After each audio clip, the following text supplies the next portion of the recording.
Hey guys, Hybrid here, and I'm back with another screenplay. Blah blah blah. Sorry, I'm mumbling a little bit. Now, this one is the second Justice League one, kind of subtitled Apokolips. Now, I'm going with the new layout, and I'm even doing something else that's different. So, let's look at our cast here. We have Superman, The Flash. We have Wonder Woman, Aquaman, Batman, Darkseid, who's obviously the villain, Ion, and Martian Manhunter. So I thought I'd give you guys this just so you could, I guess, kind of get an idea of what I'm imagining the characters as. Now, the characters that do need some explanation are, I'd say, probably Ion. That's about it. Just because if you haven't been following my other screenplays, which I highly recommend you do, in the DC Cinematic Universe I've made, at this moment, Hal Jordan has become Ion. So he looks like this. That's his Ion appearance. Obviously, his Green Lantern appearance looks just like he does in the comics. But I felt like I had to differentiate him as Ion. And as you can see, he has a much bigger Green Lantern symbol. It glows out. And basically, his body, where it was white before, or he had skin, it's now black with like stars. Kind of like, because now he is... technically as Ion, he has all of the willpower, essentially. Not all of it, exactly, but he has, I'd say 95% of the willpower in the universe is in him. So, he's essentially the embodiment of willpower. So I thought having the stars and stuff as a part of his body really helped represent that. The fact that he's kind of practically a cosmic entity at this point. Obviously... he's not the cosmic entity of willpower, but he's pretty close to it at this point. So I'm not going to lie, this one's probably going to be a bit long, but I think it's really good. When I first started writing it, it went exactly as I first envisioned this story to go, but as time went on, it actually changed to be quite different than what I originally intended it to be, but I like that. I like what it turned out to be. I felt it has a much more dramatic punch at the end than my original idea does. So, just so you guys know, the beginning of the story is going to be, I guess, quote unquote, a bit, not slower, but it's not going to be as interesting, not nearly as interesting as the main stuff happens, like when Darkseid actually appears. So if you want to actually read the interesting stuff, I guess, so to speak, you can skip along, in the video, I guess, to that part when Darkseid appears, but you're not going to understand some stuff like the setup, because the only problem I have with these team-up movies is that you have so many characters, you need to give them all a somewhat equal share to a degree, even though obviously one character is going to have more quote-unquote screen time than the others, but you got to set it up. So, without further ado, I don't want this to be too long. Let's begin. If I talk a little bit fast, that's because I just want to keep this video not as short as possible, but as short as it can be. Because I don't want to make an hour-long video if I can make a 20-minute video just by talking a bit faster. It's better for you guys. It's easier on my computer when it renders, but I'm still going to tell the same story. So, without further ado, as always, this image on the screen isn't going to change for the rest of the video, even though, like I said before, I am starting to explore possibly hiring people to animate. So, turn your phone over if you're listening to this or watching it on your mobile device. Open up a new tab, play a game or something.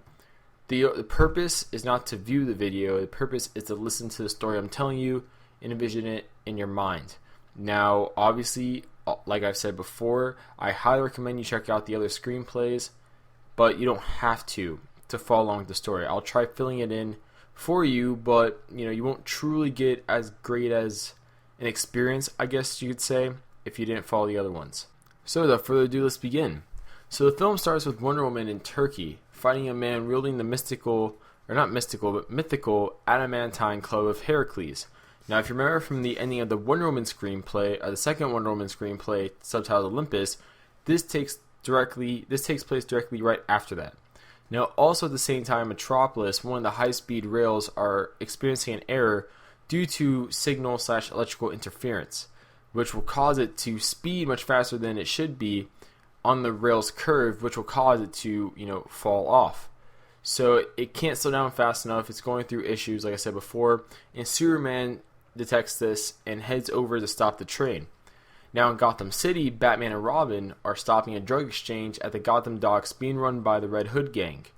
And in Central City, the Flash is stopping 3 simultaneous robberies in progress. Just try imagining all this. And in Atlantis, Aquaman, or Arthur, is teaching Cowder, hand-to-hand combat, and how Jordan is on a mission with Kilowog in deep space to halt a Reach invasion fleet.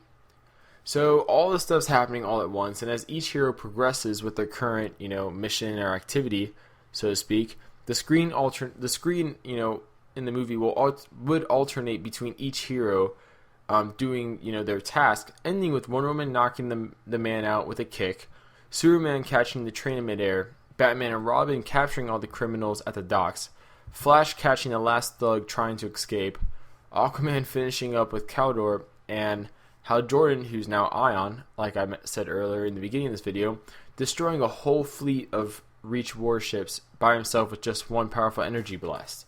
Because obviously as Ion, he is much, much more powerful than a regular Green Lantern. So afterwards, each superhero, besides Ion, receive an alert to meet at Happy Harbor, Rhode Island in 2 hours. Now, if you don't remember, Happy Harbor is the base of the Justice League. So every member of the League, minus Ion, is there, and they get briefed by Amanda Waller on recent energy spikes in boom tube energy. Now, Amanda Waller is the one who brought the Justice League together to meet at Happy Harbor. Now, she will not be playing a major part in this, and you'll see why very briefly.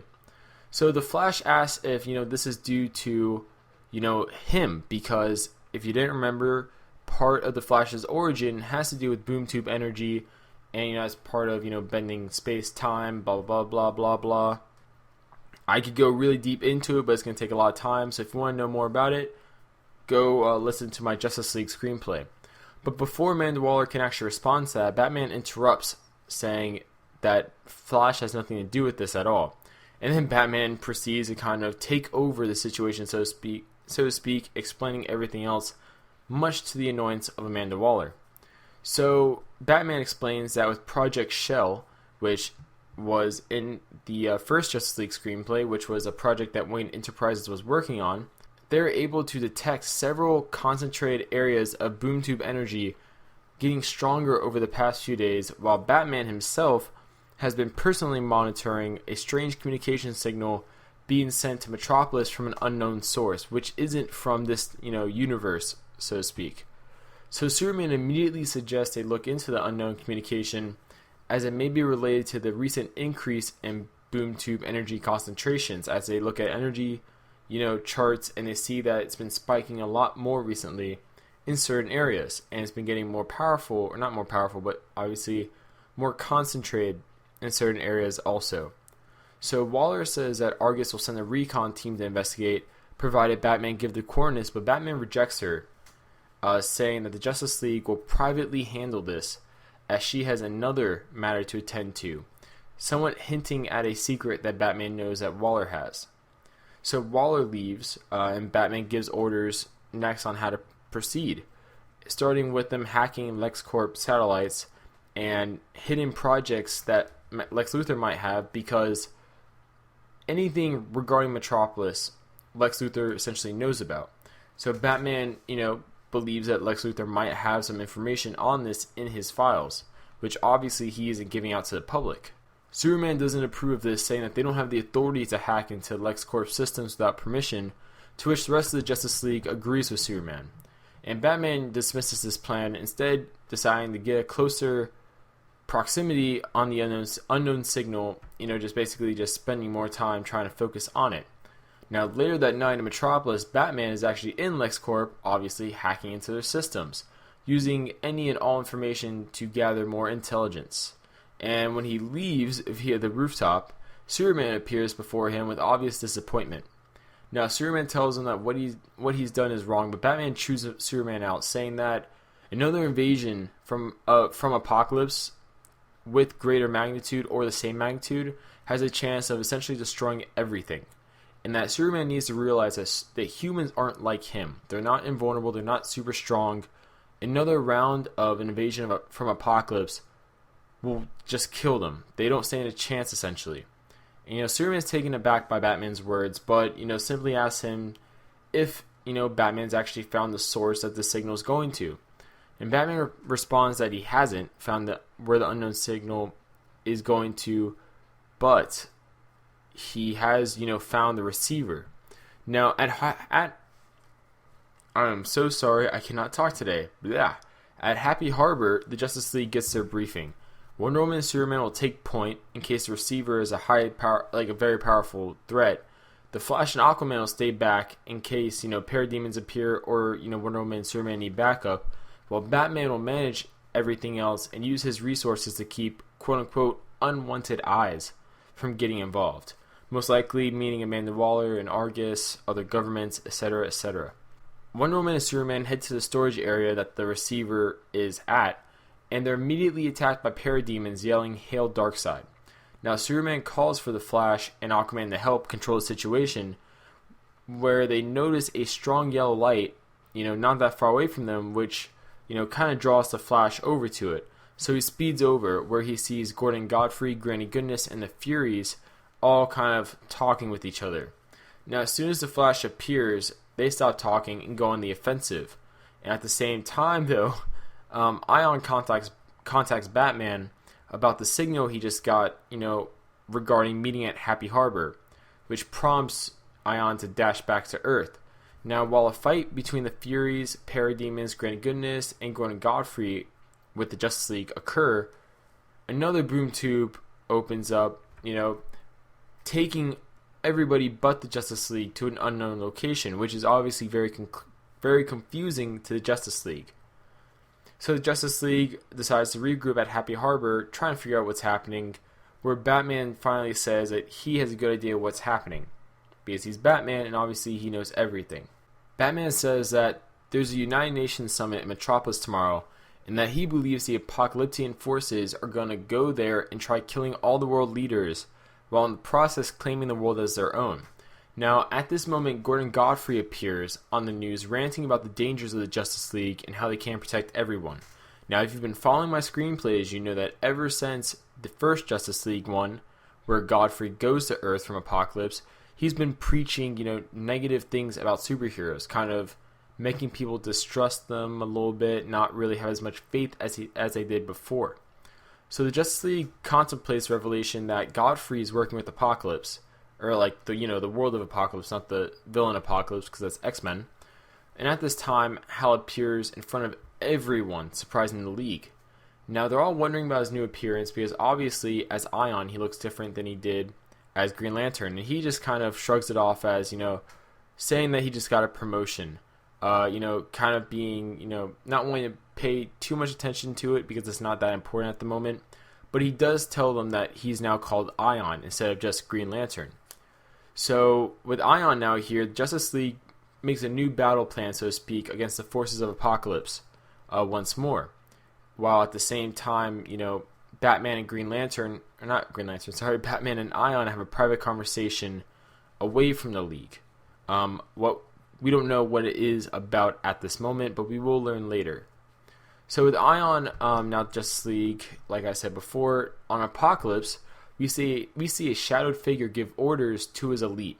Now his elite are Kalibak, Darkseid, Granny Goodness, and Gordon Godfrey. Now the shadowed figure, if you couldn't tell, is Darkseid. And Darkseid says that he will personally go to Earth with his Manhunter in order to retrieve the anti-life equation, as Kalibak and his forces failed before. And, when they failed before, that was in the first Justice League movie screenplay I made. And at this moment, a large boom tube emerges in Metropolis. And, not in Metropolis, sorry. A large boom tube emerges, and Darkseid and the Manhunter go through it. I'm not going to reveal who the Manhunter is yet, even though it should be kind of obvious at this moment who it is. And I know a lot of you are probably upset I'm just saying Manhunter. There is a reason I'm just saying Manhunter right now. So we then go to the United Nations Summit in Metropolis, where Wonder Woman is doing, her duties as Themyscira's ambassador, while Aquaman's also there, too, doing his duties as the King of Atlantis. And the summit gets started with the world leaders immediately questioning Aquaman's claim to international waters because obviously as King of Atlantis and King of the Seven Seas, as his title also is known as, he believes that the world's nations, on land so to speak, should consult him before, transporting certain items across his oceans. A majority of them being weapons, of course. Overall, Aquaman is kind of just trying to he's essentially putting his foot down as a leader of the majority of the world. Now, the conversation quickly gets very heated, which is very odd because, the world leaders, they just start verbally attacking Arthur and also Diana as well, not as diplomats, but as superheroes, saying that, all you do is give people false hope and essentially play God, which, you could kind of see here the effects of Gordon Godfrey's, dark gospel. It's kind of taking a toll on people, and, also at the same time, Batman and the rest of the League, who are surveying from afar, begin to notice people drastically kind of, acting strange, and, just out on the streets kind of looking up, and, just having looks of dread on their face, having looks of hopelessness on their face. And if you couldn't tell what's about to happen, you're about to find out. At this moment, Batman gets an alert from Project Shell saying that, there's a massive buildup of boom tube energy, in Metropolis right in front of them. And immediately when this happens, a massive boom tube opens up with Darkseid and his Manhunter appearing there. Just floating, I must add. They're not falling down to the ground, they're just floating there. The boom tube closes, and the figure, who's Darkseid, orders all to bow before him, which happens. Now, oddly enough, this doesn't happen with the Justice League. It's like everybody but the Justice League starts bowing. And then, the Manhunter starts sending out a telepathic message to everybody, projecting Darkseid into every individual's mind, besides the Justice League.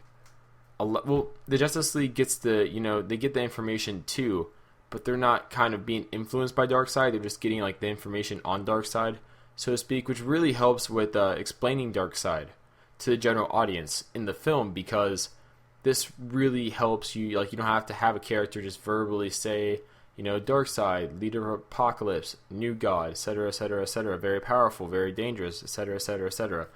Instead, you get this, it's kind of because most people know Darkseid's a big threat. They don't know everything about him, but the general audience, when they hear about Darkseid, they see Darkseid, they're gonna know, oh, he's a big bad guy, and that's what matters the most, not the little tiny details about Darkseid essentially yet, because you'll see those details in action when he's in action.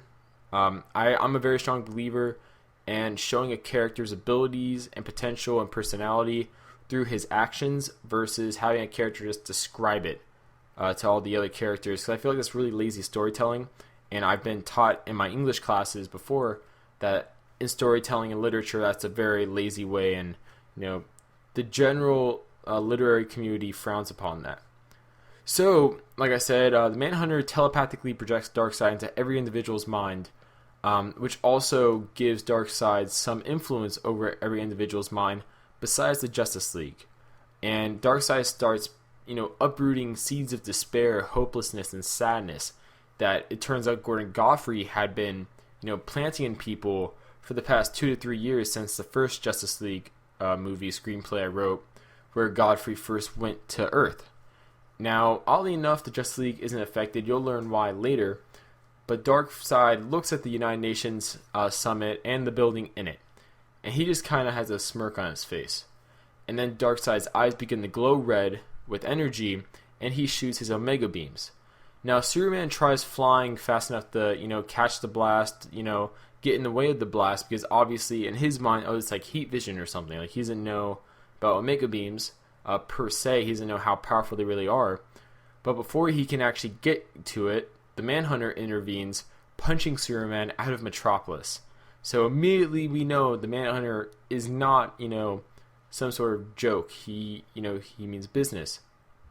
Now, the Omega Beam actually destroys all aspects of the building the United Nations Summit was in, with Darkseid just grinning. Batman curses the loss of Wonder Woman and Aquaman until the Flash arrives, or not arrives, but returns, I must say, with both Wonder Woman and Aquaman in his arms. Now the Flash was actually fast enough, it turns out, to save everybody in the building, and it turns out he moved every world leader to Happy Harbor, so they'll be safe. Now Batman obviously expresses slight frustration over the Flash selecting Happy Harbor of all spots, because that kind of avoids the safety and secrecy of Happy Harbor from the general public. But obviously Batman says that Darkseid and his Manhunter are top priority, so they need to focus on them, and they'll handle the whole Happy Harbor world leader situation later. Now Darkseid makes a throne from the top of the building and sits there with a smirk. He's just kind of obviously he's a leader, he's technically somewhat royalty in a sense, due to, well, he's not really royalty, he's a dictator, but he thinks he's superior to everybody else. So he's just sitting there, kind of just smiling. Now, Batman tells the League that Manhunter seems to display telepathy, flight, and superhuman strength, rivaling that of Superman's, if not greater, with the possibility of more powers they don't know about. So Wonder Woman flies to attack Manhunter, stabbing him with her sword. Now, this does nothing to the Manhunter whatsoever, and he launches a powerful strike down onto Wonder Woman. But luckily, Wonder Woman's able to brace herself, so instead of her just, going flying out somewhere, she's just sent crashing down to the street below, briefly out of the picture, so to speak. Now, Batman, at this moment, realizes that, this guy isn't, someone to mess around with, and he just kind of took out their two biggest heavy hitters, being Superman and Wonder Woman, or at least physical heavy hitters, so to speak. So Batman then tells Ion that they need him to come, as essentially he's kind of their equivalent to a nuke in the situation, if that makes sense. Like like in a war, usually it's like you save the nuke, you save your big weapon for like a last case scenario, like if nothing else works. That's kind of like what Ion is, because obviously Batman recognizes how powerful Hal is as Ion, and just doesn't want to waste him out in the beginning. Only use him if he has to, so to speak. It's a very strategic thing to do. Strategists do it all the time. You don't just waste your big gun, you save it until you need it, or until it's deemed necessary the most. So Ion immediately goes into the war zone, so to speak, to fight the Manhunter, and launches a powerful green blast of energy at the Manhunter, sending him into a shop down below. Now when Ion goes to the shop, he sees in the rubble and all that stuff, he sees no sign of the Manhunter until, Manhunter phases through the rubble, punching Ion. Now, the punch doesn't really do anything to Ion, as obviously Ion's extremely powerful, and I wouldn't have, Manhunter punching Ion, send him flying or anything, because that would be disrespectful to the amount of power Ion has. But this surprises the Manhunter and also gains Darkseid's attention. Now, at this moment, Aquaman summons magical energies from the Trident of Poseidon, harming the Manhunter, also kind of distracting him in a sense, and Wonder Woman joins the fight again, with the Flash helping out, hitting Manhunter so fast he can't really react to him. So really we have Wonder Woman, Aquaman, and the Flash kind of not taking out, but they're kind of keeping Manhunter busy, so to speak, so Ion can focus on Darkseid. Now Batman starts working on, opening up a new boom tube to send Darkseid back to where he came from, which is Apokolips. But he doesn't. But at the same time, he believes that their chances of defeating Darkseid seem very, very unlikely from what they saw in the telepathic message that the Manhunter sent them. Now, Ion attempts to launch a powerful blast at the Manhunter, kind of to finish him off, so to speak, when Darkseid grabs Ion, saying that the Manhunter doesn't demand your attention, but that Darkseid does. And then Darkseid throws Ion into space. Now, obviously, Ion comes back down as soon as he's thrown, and we get a pretty cool fight between Darkseid and Ion. Now, Darkseid reveals that, essentially he's here for the anti-life equation, and basically says that, he's going to kill everything to get it. And he's going to, destroy all life, essentially, to its core. And he uses and at this moment he uses his omega beams. Sorry, I'm messing up how to talk, even though I wrote all this down. But Darkseid uses his omega beams at this moment to drain much of Ion's power, reverting him actually to his original Green Lantern appearance. Now Superman speeds back, obviously very pissed off from getting hit that far away, using his heat vision on the Manhunter, which causes him great pain. Now, the combined forces of Aquaman, Wonder Woman, the Flash, Superman, Superman using his heat vision, in creating flames all around, allow them to defeat the Manhunter, and also Superman is able to determine that the Manhunter is actually a Martian. Because obviously, if you've been following my screenplays, you know that Superman's Fortress of Solitude used to be Brainiac's ship, which has a crap ton of knowledge in it. And obviously, Superman, he spent a lot of time going through all the knowledge, especially for, alien civilizations like his own, and Martians are quite similar to, so to speak, to Kryptonians. He's able to determine that this Manhunter is potentially the sole survivor of Mars. And, now I'm going to start calling him Martian Manhunter. Now, I just wasn't calling him Martian Manhunter because for the sake of the story, I wanted to reveal that he's a Martian, to be a surprise. I didn't want it to just be blown. Like, obviously, all of you guys knew that the Manhunter was a Martian Manhunter, or was Martian Manhunter, but, for the general audience that would see this movie, I just didn't want to, I wouldn't want to just blow my wad, so to speak, too soon.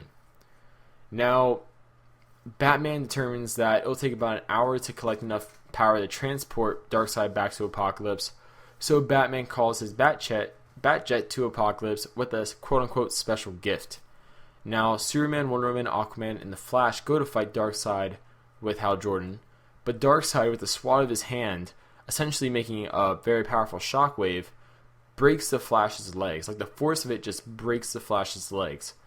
And also, he knocks back Superman and Wonder Woman with so much force that it knocks both of them out, so they're kind of they're kind of out of the picture for a while too. But luckily, Aquaman's able to actually get through and stab him with the Trident of Poseidon, which causes Darkseid obvious pain. Now, this obviously also annoys Darkseid quite a bit, so Darkseid punches Aquaman with so much force, he actually skids him across the Atlantic Ocean into England, with the Trident of Poseidon landing at an unknown location. Now, Aquaman is critically injured at this point, but luckily the people there where he landed at, people recognize him and bring him back to the ocean to heal. Now, this is a testimony to Aquaman's durability, obviously, which I feel like in this movie, if you see this, you're going to have some respect to Aquaman, because you're going to be like, this guy just took probably the most powerful punch ever. And, he's not dead. He's just very, very, very, very injured. I must say, like, he probably would die, though, if someone, hit him with a frying pan at this point. That's just how weak he is and how damaged he is from Darkseid's attack. Now, Hal tries hitting Darkseid with the construct of a train, but Darkseid just easily breaks the construct with a punch, which obviously shocks Hal, because, he just broke his construct. Now, Batman the Batjet then appears, and he has his special gift with him, which is actually an FOAB, which stands for the father of all bombs. Now, if you don't know what that is, it is 4 times more powerful than a Moab. And it's hinted at that this was actually a precaution in case Superman ever goes, rogue and needs to be put down for good.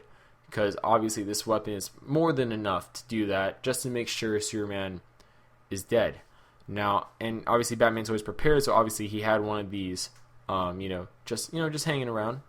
But Darkseid vaporizes it with his Omega beams before it can actually even be used, and also destroys the Batjet. But luckily, Batman's able to eject out, even though he is hurt from the explosion and a rough landing. Because obviously, the ejection is not as smooth as planned, going with Darkseid's Omega beams coming at you. So Darkseid then condenses the power he took from Ion with his Omega beam energy, creating this weird kind of bastard child of Omega energy and willpower. And then after that, he says the following phrase while projecting that concentrated blast of energy out into a wide radius. And this quote, if you're a comic book fan, you know exactly what I'm about to say, is loneliness plus alienation plus fear plus despair plus self-worth divided by mockery divided by condemnation divided by misunderstanding times guilt times shame times failure times judgment, where n equals y, where y equals hope and n equals folly, where love equals lies and life equals death, self equals Darkseid. If you don't know what that means, that is the anti-life equation. Now, as soon as Darkseid says the anti-life equation and finishes saying it, everyone, like I said before, besides Justice League, start wailing in sadness, with some people actually just dying from the futility of living that they're now experiencing, because they've just been mathematically proven that their life is essentially meaningless. And the energy from everybody then goes back in the Darkseid, giving him more power than he's ever had, while he proclaims that the anti-life equation is now his. Now Hal tries attacking him again, but Darkseid just teleports next to Hal Jordan, letting Hal miss him. He doesn't even try attacking him back. He just lets Hal miss him, taking amusement in Hal's hopeless attempts to defeat him. Darkseid tries crushing Hal Jordan's will to fight, but by revealing that Hal Jordan actually was the key to everything, explaining just how he got the anti-life equation. Now, if you have been following my DC Universe screenplays, the first one I ever made was Green Lantern. And Green Lantern has been a very, very important part of my DC Cinematic Universe ever since I started doing these. Also, you will note that Darkseid took a lot of interest into Hal Jordan in the beginning of the first Justice League screenplay I wrote. And if you pay attention, what is the power of the Green Lantern Corps? Willpower. What is the opposite of willpower? Essentially, the anti-life equation. So Darkseid kind of put two and two together and thought, hey, if I take the power of willpower, the power of the Green Lantern Corps essentially, I could use that and essentially reverse engineer it to get the anti-life equation. And it's essentially what not Hal Jordan, but essentially what Darkseid just did. And also at the same time, when Martian Manhunter sent that telepathic message out, he just essentially allowed Darkseid to go into everybody's mind, minus Justice League, and we'll find out why later. But due to doing that, he was able to gather all the hopelessness that Gordon Godfrey planted in the people, and all that negativity and doubt, and he was able to pull that out. And with, the kind of corrupt willpower energy he had with, using his Omega beams, he was able to essentially extract all of that out. So that's all people had in them. So when he did recite the anti-life equation, that's all that was there. There was no will to fight. There was no will to do anything besides just hopelessness. And that, I feel like this moment really shows the genius that is Darkseid. Because I believe Darkseid is one of the most brilliant and devious villains in the DC universe. And obviously, as you could tell, this plan took a lot of preparation, took a lot of planning and thinking, and Darkseid just pulled it off effortlessly. Like, if you look at the story so far, no one stood a chance against Darkseid whatsoever. He's just been wrecking everybody. So, but moving on with the story, Hal, he falls down in grief because, he essentially has been, that final piece of the puzzle that Darkseid needed to get the anti-life equation. But he then remembers what Sinestro told him before Sinestro died. Now, this next part, I'm going to say, is from the ending of my last Green Lantern screenplay. I believe it was Blackest Night. And I do highly recommend you guys see that because it's a beautiful, beautiful ending, I think, personally. But essentially what Sinestro told Hal was that, he has the greatest willpower out of all of them. And, he needs to just, he has that in him, and he needs to, just tap into it and use it, and he can do anything he wants with that. And, also how Jordan thinks about St. Walker, and, St. Walker's message of hope, and just the power hope has. And this helps Hal, go deep into himself and extract all the willpower he has, actually turning himself back into Ion, while he also takes the power he gave to the central power battery back from Oa. Now, at this moment, Ion is back, so to speak, and we receive a pretty, which would be really cool to see on film, a powerful and just extremely powerful and brutal battle between Ion and Darkseid, which essentially will which essentially would decide the fate of Earth and essentially the rest of the universe, as we know it, because if no one can stop Darkseid at this point, what's going to stop him from just taking over the universe? Especially once he has the anti-life equation. So while fighting Darkseid, though, Ion realizes that the anti-life equation essentially takes away a person's willpower. So maybe, since Ion essentially is the closest thing to the embodiment of willpower, he can destroy that and essentially destroy the anti-life equation. So Ion begins to release all of his power at once at Darkseid, which does actually destroy the anti-life equation because it essentially cancels it out, and in the process heavily weakens Darkseid. Now Ion, barely alive due to the amount of energy he just expended, looks at a momentarily weak and vulnerable Darkseid laying in the rubble. Now Batman calls at Ion, telling him that it's over and that there's enough power now to send Darkseid back to Apokolips. But Ion disagrees with Batman, saying that what good will it do if they just open up another boom tube and send Darkseid back to where he came from, where there's nothing stopping Darkseid from coming back later on with just more forces and destroying everything. So Ion tells Batman that as a Green Lantern and as Ion, he has a duty to protect life in the universe from threats such as Darkseid. And at this moment, Ion stands above him, lifts his hand towards Darkseid's head, and recites the Green Lantern Corps oath. There you go. I can't forget that. He recites the oath of the Green Lantern Corps, releasing a massive blast of energy in the final words of the Green Lantern Corps oath, killing him and Darkseid in the process. Now, the reason why this kills Ion is because he's releasing all of the willpower energy he has. And, that's just, basically it's the whole essence of Ion. So without all that willpower energy, there's nothing left. Not even Hal Jordan's left, because that's just all of it.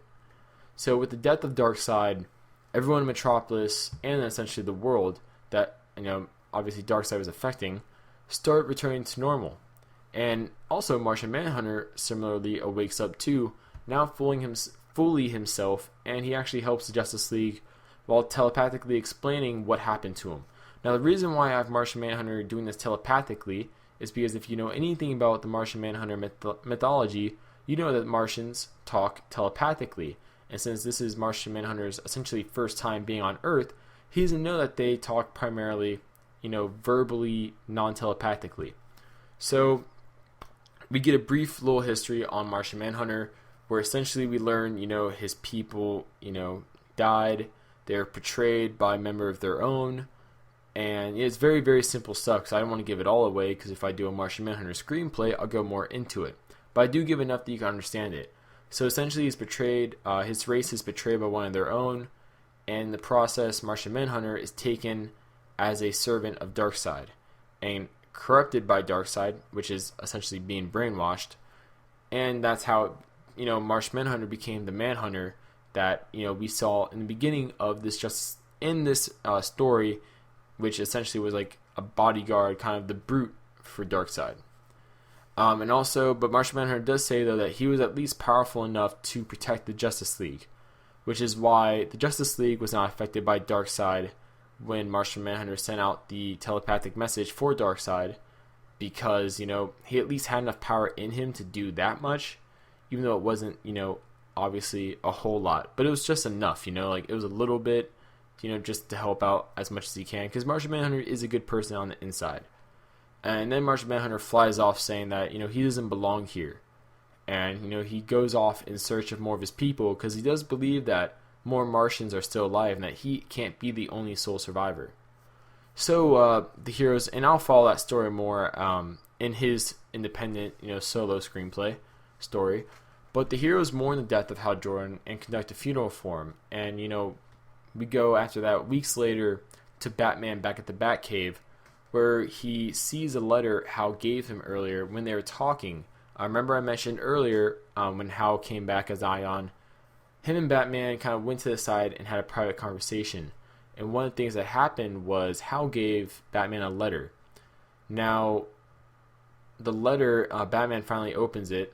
The letter says, it's from Hal, obviously, and, Hal says that he understands that he might not survive, and that he understands that there will come a day where he loses the battle, or, he has to make the ultimate sacrifice, and he's willing to do that.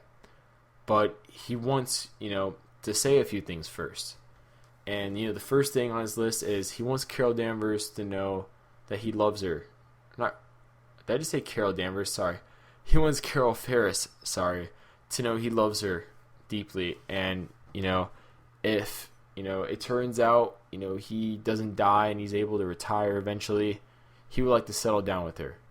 And, we go off screen, so, Batman letting her know, like kind of telling her, and we see Carol Ferris crying. I'm still uncertain if I want to follow her becoming Star Sapphire yet. I'm still debating on that, but at least set up, motivation for her to become that, somewhat. Now, also, Hal Jordan continues on in his letter about how honored he is to not only have been a member of the Green Lantern Corps, but to be a member of the Justice League, serving alongside the world's greatest heroes.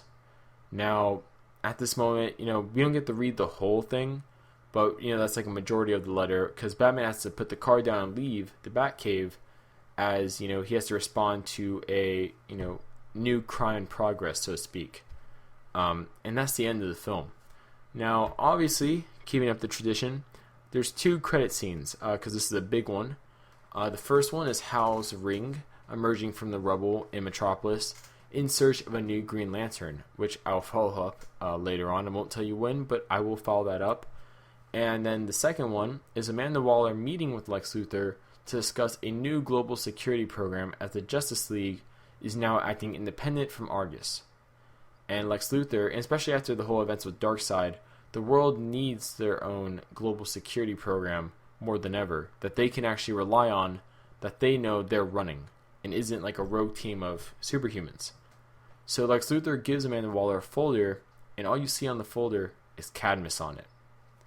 And that's it. That's the end of this story, so to speak. It took me much longer, obviously, than I wanted to make it, and it took me much longer to say it. So if you're still listening to it, thank you for staying with it. If you liked it, I'm happy you liked it. Comment below what your guys' thoughts. I'll try getting the next one out as soon as I can. No promises, though. I don't want to make promises I can't definitely keep. But yeah, I had a blast making this. I love making these stories, and I'll see you guys later.